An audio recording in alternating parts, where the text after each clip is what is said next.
Team building, what this cookbook can teach you. I recently purchased the complete America's Test Kitchen TV show cookbook. It is a great cookbook, but there is something especially unique about it compared to other cookbooks when it comes to team building and leadership application. What is unique is that every recipe is preceded with a section titled, "Why This Recipe Works."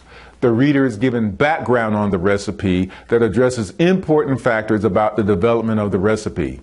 The section, "Why This Recipe Works," is not really necessary, as thousands of cookbooks don't address why, and the recipe has everything you need to cook the meal. However, "Why This Recipe Works" provides context that makes you better equipped and are motivated to cook the dish. Just as most cookbooks don't address the why question, most leaders do not. It is the leader's role to address why, but often the leader is too busy to address why, or more commonly, the leader assumes the team or stakeholders know why. Sometimes why can seem redundant, but it is okay to be redundant when it comes to why.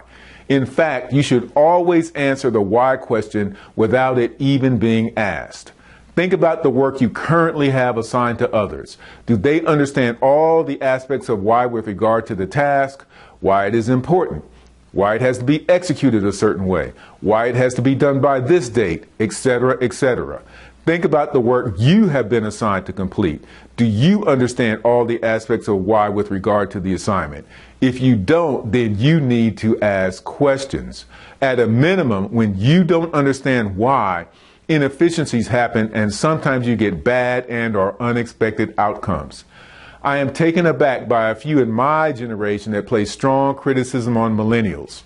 When I was young in my career at NASA, there was criticism of my generation, and I imagine in caveman times, some grizzled old caveman said, "These young people don't want to carry the load on their backs. They always want to use the wheel." Criticism of the younger generation will go on for eternity, yet somehow humanity continues to advance. One thing I have observed of millennials is they need to know why much more as compared to my generation.